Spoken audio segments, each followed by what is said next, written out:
Hi, welcome to Driving TV, and I hope you are well.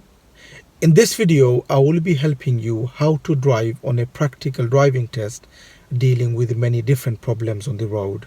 So as you are driving on the road, especially on a driving test or even on in general on your driving, you will be facing with many different problems. You will be facing traffic lights, cyclists, buses, bus lanes, and many different problems on the road. This video will help you how to deal with many different problems on the road, how to approach them, how to deal with them, and how to drive through those problems. First, I will explain and then I will show you how it's done in practice. If you are new to the channel, don't forget to subscribe so you don't miss any of my future videos, and let's start the lesson.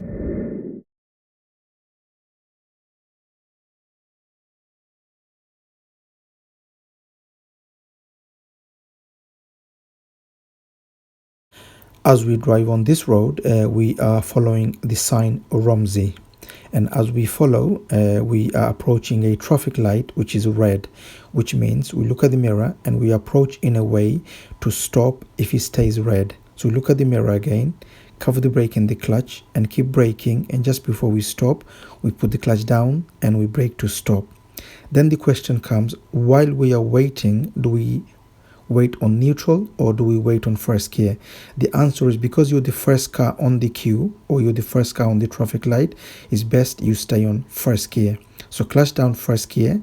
Now that is green, look at the top left and right mirror to see if it's safe all round, and then we carry on. So we keep driving and we wait to see the sign Romsey, so we know which way to go, left or right or straight. So we wait to see the sign Romsey. So we drive as normal, staying on the left hand side of our lane, close to the pavement, because that's a normal driving. Now we know Romsey is on the right hand side. So because the Romsey is on the right hand side, we need to go right on the junction. So it's best for us to drift slightly over to the right of our lane and drive close to the center line, because we need to go right. So we drive on the right hand side, staying close to the center because we are turning right. Now we know our lane becoming multi-lane, more than one lane. And had we stayed on the left lane or left hand side, we would have to change lane to right side, and that would have been difficult. So because we were turning right, it's best to stay on the right hand side. Now we just drift towards right to enter the right lane to turn right. And on this lane we have a traffic light which is already red, and there's a car already waiting at the traffic light, which means we need to think of the distance we need to stop behind that car. So we will stop, leaving enough space for us to go round in case there is a problem with that car. So if that car can't move anymore, we need to have enough space for us to go round. Secondly, while we wait behind that car, do we wait on neutral or do we wait on first gear? Now in this case, because we are the second car, we have enough time to get ready before the car in front moves. So we will stay on neutral until the traffic light changes, because there's already a car waiting, they need to move first. So we'll have enough time to get ready. So we'll wait until it changes. Now it's changing, first gear, the car in front moves, look at all the mirrors, see if it's safe to move, and now we move off. Now the clip coming up, I talk about traffic light turning left. Now the reason I chose this clip is because I feel many learners, they get confused when they turn left from a traffic light, and soon as they turn left they see a set of traffic light which is red, and they get confused whether they should stop or not. Now firstly, we need to understand that every traffic light will have a stop line. A traffic light which has a stop line means that if it's red, you stop behind the line, and if it's green, you carry on going. So traffic light will always have a stop line for you to stop if it's red. If it doesn't have a stop line, it means that traffic light doesn't belong to you. It is a secondary traffic light. Now, what do I mean by secondary traffic light? So imagine this is a crossroad. You could go straight, left or right. Now this road has traffic light, this road will have traffic light, this road will have traffic light, and also this road will have traffic light. And for you coming this way, there will be, say, stop line here, and you will have traffic light here. That's your traffic light. Now there will be secondary traffic light around here for you. So from here you have these two as well as these two. These are same as these in case they are not working, or for you to get a better view from where you are. Instead of looking over your neck, you have better view for the secondary traffic light. So when this is red, these will be red. When this is green, these will be green too. So these are known as secondary traffic light. So when it's green for you, you carry on, and once you reach about here, if they turn to red, you don't stop anymore, you carry on, because these are secondary and they are not going to have stop line here. So the way you know these are not yours is because they don't have a stop line. This is where the stop line is. Now when you turn left, that's where the problem is, because when it's green, they are going to be on red, which means they have a traffic light here, and they will also have a secondary traffic light here. So that's where they are, the stop line, and for them there's a lights here for them, and their secondary would be here. So when it's green for you, they're going to be on red, which means when you turn, you will see them red, and then you get confused. Is that mine or is it theirs? The reason you know this is not yours is because they will not have a stop line here. If it's yours, there will be stop line, which means you will turn and you will stop here because these are for you. If there is no stop line, it means it is for them. It's their secondary traffic light. It is for them to see if it's red or not for you.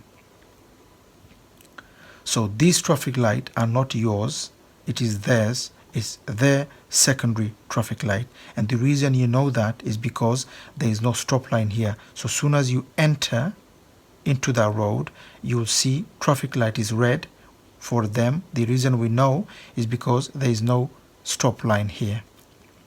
I hope that makes it clear. I find many learners, they find this one bit confusing. So I hope this helps. Now, as we drive on this road, we see on the road saying 20, and we also know the road is on a hill, which means we will drive 20, but we will leave it to second gear because we need more power to drive on a hill. If we go to third gear, because normally 20 is for third gear, but in this case, because it's on a hill, we need more power, we will leave it to second gear until we reach the top of the hill, then we will go to third gear. Now the examiner said there is a traffic light coming up, we will be turning left on the traffic light. So we will drive until we go close to the traffic light, and when we see the traffic light, we will be signaling left to go left on the traffic light. Now when the examiner asks you to go left on the traffic light, just make sure that there is no road before it, because if there is, then you can't signal before that road. You have to wait until you pass that road, then you signal. So in this case, as you can see here, the traffic light is coming up and there is a road before it. So we wait until that road, after we pass top and left mirror, and then we will signal to go left on the traffic light. Now we approach a traffic light which is red, and the reason we know this is ours because we have a stop line here. So we go to the line and we will stop until it's green. So now we wait until the traffic light is green, and when it is green we will be turning left on this traffic light. So now that is changing, it's now green, so we will proceed to go left. So we make the turn, And as we enter, we see a set of traffic light which is red. Now we look on the floor and we see there is no stop line, which means this traffic light doesn't belong to us because it doesn't have a stop line, which means these are secondary traffic lights for the road we just entered. As we drive on this road, we see a white van trying to reverse, and look at the mirror and deal with the problem. Always be prepared what's happening on the road in front. In this case, we are dealing with a van which goes in, and we will wait until he goes, and then we will look at the mirrors and carry on. Then we carry on driving. Now we see a sign saying turn left except buses and cyclists, which means we can't go straight. It's only for bus and cyclist, so we have to turn left. Now because we have to turn left according to the road markings, we still have to signal to go left. Look at the top and left mirror, we signal left. We also see a sign saying 30, which means from here 30 will start, and on the road, as you can see, is also saying we have to turn left. So we've already looked at the mirrors, we've signaled left, and we go to the end, see if it's safe, and we will turn left. And remember here that because the road marking is telling you to go left, the examiner won't tell you to go left. You will have to read the sign and go left anyway without the examiner asking you to go, because in this case the road marking is asking you to go left, which means you look at the mirror, signal left, and you go left, because that's what the road sign is telling you to do. Now as you drive on this road, the examiner asks you to stop somewhere safe on the left after the road on the left. So as you can see, there is a road. Don't signal before it. As you pass, then you signal. Around here, you look at the top and left mirror and you put the signal on and you go and stop on the left. Now also he's asking you to go and stop very close to that car, leaving enough space for you to move off. So he's asking you to go and stop very close to it and only leave enough space for you to move off. And the reason he's asking you to do that in the test is to check if your clutch control is good. So in the test, be sure the examiner will ask you to stop behind a car very close, and then he's going to ask you to move off. And like I said, the reason he's asking you to do that is to check if you could move off on a tight space. So make sure your clutch control is good to move off from this position. So you put the clutch down, go to first gear, you set the gas, look all around including your blind spot, and you signal right to come off.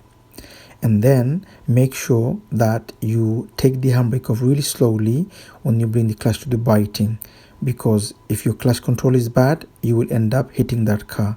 Clutch to the biting, make sure it's safe, really slowly bring the clutch up and the car starts to move. When it does, go really slowly and check if there's someone coming. Now you know there is a car coming. You wait for that car, and then there's another one. Wait for this one too.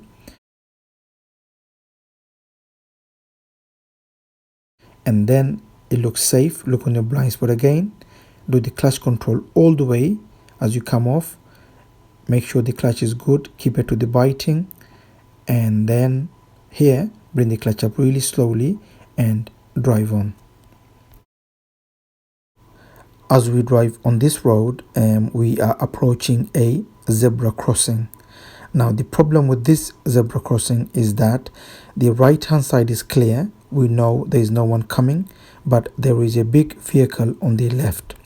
Now as you can see here, the right is nice and clear. There is no one on the right hand side, and we can see that it's nice and clear, but the left hand side we can't be sure because there is a big vehicle.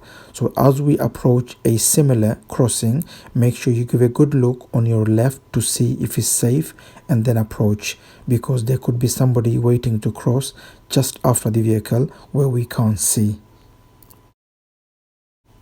As you drive on this road, imagine the examiner said for you to go second exit straight ahead on this roundabout.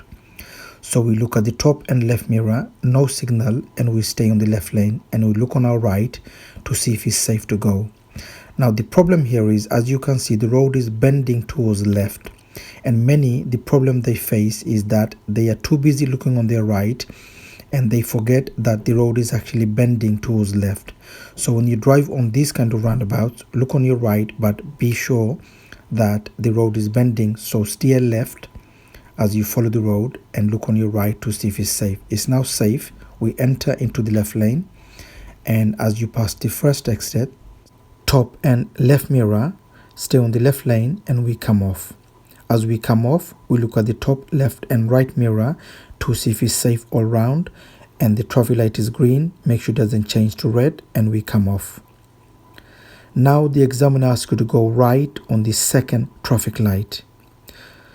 So he said for you to go right on the second traffic light, not the first. So you wait for the first, and on the second traffic light we go right. So we wait until we see the traffic light and we drive as normal, staying on the normal driving lane.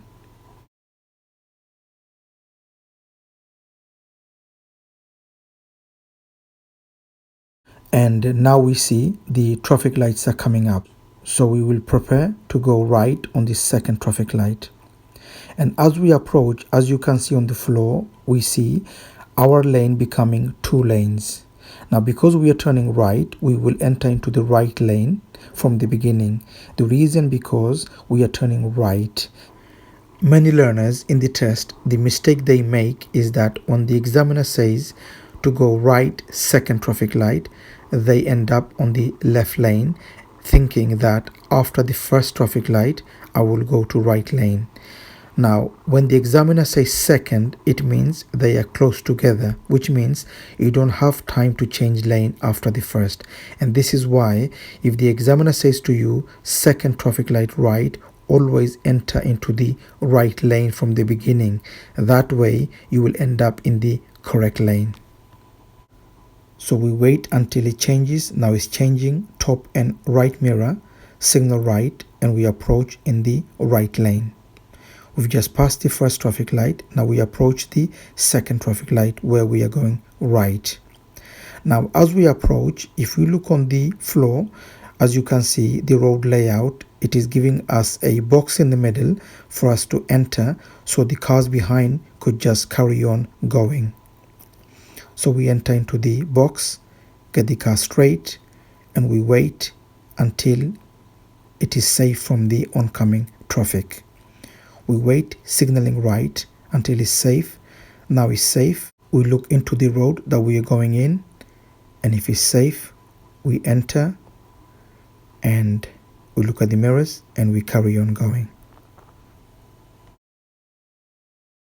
As we drive on this road, the examiner said that there are 2 mini roundabouts coming up, and first one, first left, second one, second right. So he said that on the first roundabout, we will be going first left, and second one, second right.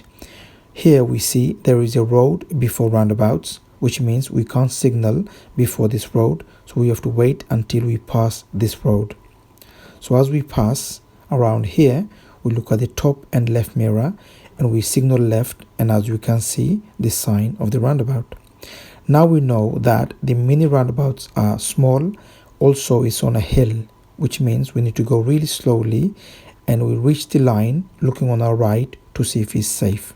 So we reach the roundabout looking on the right to see if it's safe, and now we see there is no one coming, so we will reduce the speed below 10, go to first gear, do the clutch control, and go really slowly to the second one.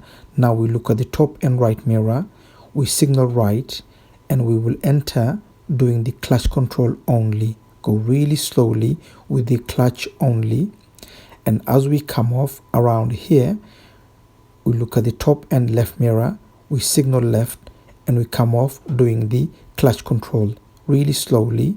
Once we have entered, now we look at the mirror and we carry on going. Okay, that's it for today, and I hope you've enjoyed the video. Always remember that passing a driving test is not a rocket science. It is possible. You can pass the driving test. The only thing is just make sure that you are ready for the test. So don't go to the test unless you are fully ready. Don't push your driving instructor to take you to the test before you are ready. You are the best judge for yourself. Make sure you are happy with your driving. You are happy driving by yourself without any help. The day you are happy, that's the day you are ready for the test. So like I said, don't push your driving instructor.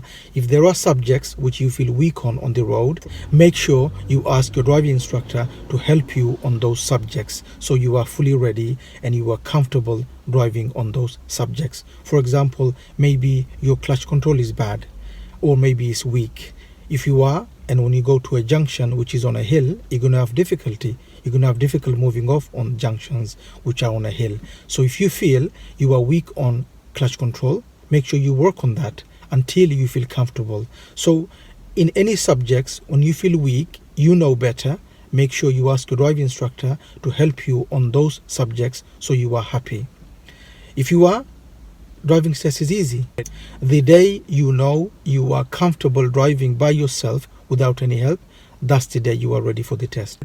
Anyway, I'm here to help and I hope this video helps you. Please do make a comment. What do you think of the video? And I hope you've enjoyed the video. If you are new to this channel, don't forget to subscribe so you don't miss any of my future videos, and hope to see you again on the next video. Thanks for watching and bye for now.